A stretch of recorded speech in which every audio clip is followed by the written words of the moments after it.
Oi, galera do Facebook. Eita, gente, fiz uma live lá no Instagram, galera. Parte 1 da live tá lá. Essa aqui é a parte 2. Eu tava falando sobre vários assuntos na parte 1. Tava falando da minha vida, né? Sobre ansiedade, minha vida com Deus, as minhas escolhas, meus caminhos, esse tempo, né? Esse momento que eu tô vivendo na minha vida, que de fato eu preciso viver esse momento da minha vida. Né, gente, precisava muito disso. E que é aquele momento que a gente precisa tirar aquele tempo, sabe? Eu tava precisando muito disso, que era tirar um tempo pra mim, sabe, gente? Pra cuidar de mim. Deixa eu arrumar aqui. Que às vezes a gente não percebe, sabe? A gente vai passando o tempo, gente. E a luz aqui, gente, que tá meio aqui. Que a gente vai percebendo coisas vão acontecendo na nossa vida e a gente olha e diz, cara, de fato eu preciso de um tempo pra mim. Gente, a conexão tá meio lenta aqui da internet. Deixa eu ver aqui se eu vou conseguir fazer a live aqui pra vocês. Acho que vai rolar. Gente, é bem rapidinho mesmo, não vamos demorar muito na live aqui, nessa parte 2. É só pra concluir mesmo o que eu tava falando na parte 1, reforçar o que eu tava falando na parte 1 lá no Instagram, sobre esse tempo que a gente tá vivendo no mundo. Né, e não se deixar ser influenciado pelas coisas lá de fora que estão regendo a Terra, né? A gente tá nesse processo bem louco, né, gente? De superlotação, de se sentir às vezes sobrecarregado emocionalmente e o quanto isso afeta emocionalmente, o quanto isso esgota emocionalmente, né? E parar de ficar demonizando tudo, né? E não ser tão fanático assim nas coisas. Eu digo assim que, cara, você tem que viver a verdadeira entrega, de fato, né? Dentro de você, no seu interior, você carregando a essência de Deus no seu interior, o lado de fora e o que acontece do lado de fora nunca vai afetar. Pra quem já é bem resolvido dentro do coração, né? Eu fui criada num sistema religioso, fui criada dentro da igreja, né? Com aquela coisa de sempre super proteger a minha vida espiritual e super alimentar ela baseado na palavra de Deus. Mas a igreja deixou a desejar comigo no quesito de ensinamento, na vida amorosa, nos relacionamentos, de convivência social com pessoas, na área de criar amizades, né, de convivência familiar com os meus próprios, no meu próprio ambiente familiar. Infelizmente, essa parte da minha vida, a igreja não me ensinou. Isso eu tive que aprender lá fora, no mundo, na vida, com as pessoas, andando, caminhando, né? Infelizmente, essa parte que deveria a igreja abraçar e ensinar, ela não abraçou. Né? Muito pelo contrário, né? Eu sofri muitos bullies dentro da igreja. Né? Hoje eu era para ser uma pessoa que, com asco de igreja. Acredito que é até por isso que hoje eu sou uma pessoa que eu não me entrego tanto assim. Por exemplo, eu não vivo uma vida seguindo o altar.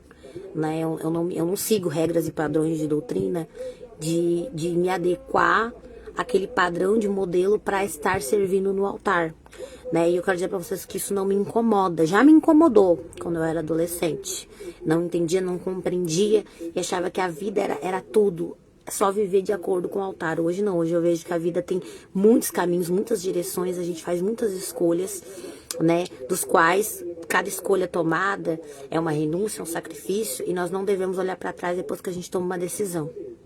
E eu quero dizer para você que está do outro lado, não se reprimir por isso, porque isso me afetou na minha adolescência muito. Tanto é que hoje eu tenho o quê? Hoje eu tenho ansiedade, né, gente? Tomo remédio, me trato nessa área emocional, que foi a área que, como eu falei para vocês, foi a área que eu fiquei vulnerável e fiquei super atacado nessa área. E hoje eu já não aceito, hoje eu busco terapia, eu busco me tratar psicologicamente nessa área.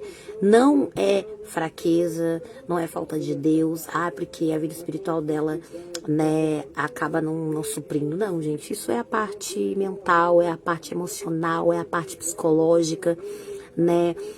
Essa é a parte da minha formação genética, o ambiente em que eu convivi, me criei, cresci, não tem nada a ver com vida espiritual.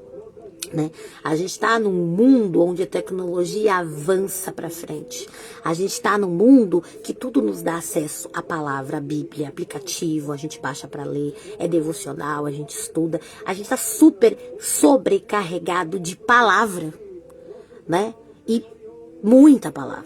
Meu Deus, é kit, é pacote de tanta coisa que tem, né? Então o mundo, que eu digo, tá com muita informação. Eu não tô falando disso, né? Porque se você quer saber das coisas de Deus, você vai lá no Google, você vai lá no site do fulano, você vai lá e segue o mentor fulano, o pregador fulano, o profeta fulano, a fulana, a live do Beltrano. Eu não tô falando disso. Eu tô falando da outra parte da nossa vida, que às vezes a gente não cuida, que é o nosso corpo. Né? Porque a gente foi criado dentro de um sistema que a carne é pecado, vai queimar pro inferno, né? E aí as pessoas não cuidam dessa parte. A gente tem que cuidar do templo, sim, de fora, em todos os sentidos. Se amar, se cuidar, se respeitar, se valorizar, para não viver esses ataques emocionais que a gente, infelizmente, muitas das vezes se torna exposto, como eu fiquei exposta. Eu fiquei vulnerável num nível, assim, extremo na minha vida pessoal, que eu tive que me adaptar e viver uma reconstrução comigo mesma, baseado nas minhas escolhas, no interesse de querer aprender. E eu tive que buscar do lado de fora, de fato. Tive que buscar lá no mundo experiências, porque dentro da igreja não tinha exemplo ali dentro da igreja. Eu estava dentro de um sistema, de um padrão, né, onde eu me sentia escrava emocionalmente. Em diversas questões nessa área que eu tô falando, deixo bem claro aqui, né, gente? Pra quem não tá entendendo o que eu tô falando, tô deixando bem claro aqui, tá? Quem pegou a parte 1 lá do Instagram vai entender o assunto que eu já venho falando, mas aqui é reforçando na segunda parte, que é a parte 2. Cara, o que acontece muitas das vezes são essas crises explosivas, crises de ansiedade emocional, que muitas das vezes a pessoa acaba explodindo até no altar. Porque eu fui uma pessoa que explodi muitas vezes no altar, né, nas igrejas onde eu congreguei, por onde eu passei, onde eu tive a oportunidade na época de cantar, de louvar ou ministrar. Não foram muitas, mas foram algumas igrejas que eu tive essa oportunidade. Eu me vi muitas vezes ali cantando com dor, sofrendo, triste, e não botava pra fora, não expunha aquilo no microfone. Porque eu tava num ambiente onde a aparência, o padrão, a aparência era tudo. E hoje, dentro da minha rede social, quem me acompanha desde o início sabe as transições que eu passei, as adaptações que eu vivi, tanto de forma muito mundana que eu me coloquei por aqui na rede social, e hoje tá, né, voltando de volta, dando os meus passos de volta, né, para uma vida com Deus, mas não fanática, né, de forma fanática, que isso eu não quero jamais viver, porque aí eu vou estar numa prisão e eu vou estar indo contra o que eu falo, contra o que eu prego e contra o que eu acredito, né? E sim, tenho perseguições até hoje, muitas, principalmente porque eu pinto meu cabelo.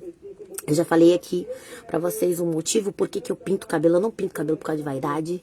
Eu não pinto cabelo pra ficar me parecendo na rede social. Eu pinto meu cabelo primeiro porque eu gosto de mudança. Eu gosto de mudar meu visual. Segundo, porque era uma coisa que eu não fazia quando eu era adolescente, né, por conta das igrejas onde eu congreguei, era muita doutrina.